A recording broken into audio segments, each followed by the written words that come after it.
Hello, this is another video I'm making about Lisanne, Froon, and Kris Kremmers. I have a couple points I wanted to make, and I was just going to make a video for each point, a short video, except besides a long one. You know, there's so many parts of this case point to crime, point to kidnapping or abduction or murder, and it is really bewildering to me how how many people actually think this was a natural disappearance. And one thing that I hear over and over and over again is that it's easy to get lost in the jungle. How easy it is to get lost in a densely forested area. And they'll just chalk it up to disappearance then. And to me, that's really aggravating because, okay, we need to get this out of our minds right here. That trail that Lisanne Froon and Kris Kremmers went on, the one they disappeared on, that wasn't some, like Rambo, in the jungle trail. This isn't some like wild. This trail is actually fairly well marked. Now it's very well marked up to the summit, up to the top, fairly well marked. And from people that have actually been there, and you can Google map some of it too. I mean, it's not that dangerous. Now, there might be human predators, but as far as actually natural elements, that trail to the summit wasn't that dangerous. And then, you know, there's videos out there of people walking the trail, and you can see this. You can see, one of the parents going with a tour guide, and then you see cattle going across. I mean, this was not a dangerous trail. And once they got to the summit, from my understanding, it's pretty obvious what way goes back to the town and what way leads further. Now, it's suggested that the women, Kris Kremmers and Lisanne Froon, they decided to go a little bit further. Two of the photos indicate that. And okay, so they went a little bit further. It's still, it's still not that bad of a trail.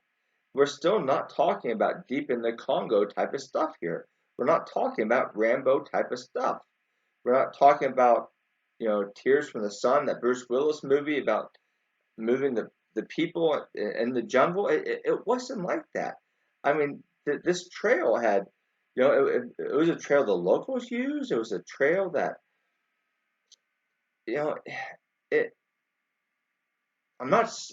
I'm not saying it's impossible to get lost from something, but I'm saying that if you're lost for a few days, you'll find this trail. And the people that abide by this theory about they got lost. First of all, this trail isn't as bad as you think it is. And second of all, even after the summit, when the trail gets worse, well, it gets worse, but it's still marked. So it's that's overplayed. Big point. We need to see that narrative go away. It's not like two girls vanishing on an unmarked track in the jungle. Every part of this was marked, and people point to their remains. The remains, part of the remains weren't that found that one of the women's remains weren't that were found not that far away from one of those monkey bridges. Well, hello, a monkey bridge would be on the trail. You're not just going to have a monkey bridge out of nowhere. You're going to have a monkey bridge because people are on a trail. They have to get to the other side of the trail and they take a monkey bridge. So that shows you that they're on a trail. They're on the trail the whole time. Now, it might be one of the deviations from the natural, they might have been on the main trail and then said, oh, well, we're going to take this trail. But my point is that as long as they're close to a trail, they could have backtracked it. They could have backtracked. I think that this is, clearly not a case of getting lost. All right. This is clearly not a case of, oh, well, we're just going to wander here and, oh, I see something interesting off the trail. Let's go see it. Oh, well, now I can't find where the trail is. Now, I've been in situations in the forest where, yeah, all the trees start looking the same,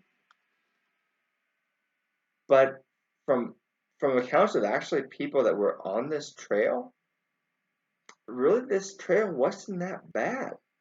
So, uh, in the case that the monkey bars were actually close to where the remains were, yeah. So I think that would clear it up all because if you accept the idea that the women were on the trail, then you have to be able to accept the idea that, well, if they would have turned back, they would have been able to go home or they would have been able to get out of the forest. Now, you walk 4 days in and 4 days, I mean, you're hungry, you're thirsty, you might have an injury, you're in pain, and you might have an option that, do we backtrack? Now, if we backtrack, it's a safe route. We know for sure we're going to get there in 4 days. However, if we go forward, there's a chance we'll run into something, but there's also a chance that this forest keeps on going. What choice do we make?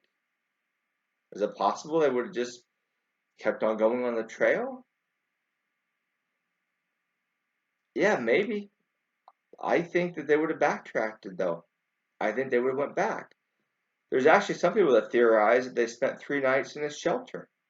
So if they actually spent 3 nights in a shelter, and if they weren't traveling during the nighttime, they were just traveling during the day,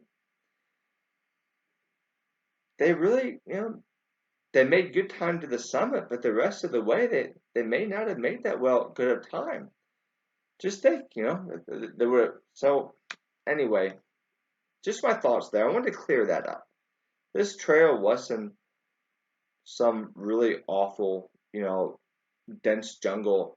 I mean, yeah, there was parts that were pretty bad and there's parts that were dangerous. And trying to go on the monkey bridge is very dangerous. But they were on the trail, which is very important. Anyway, thank you very much.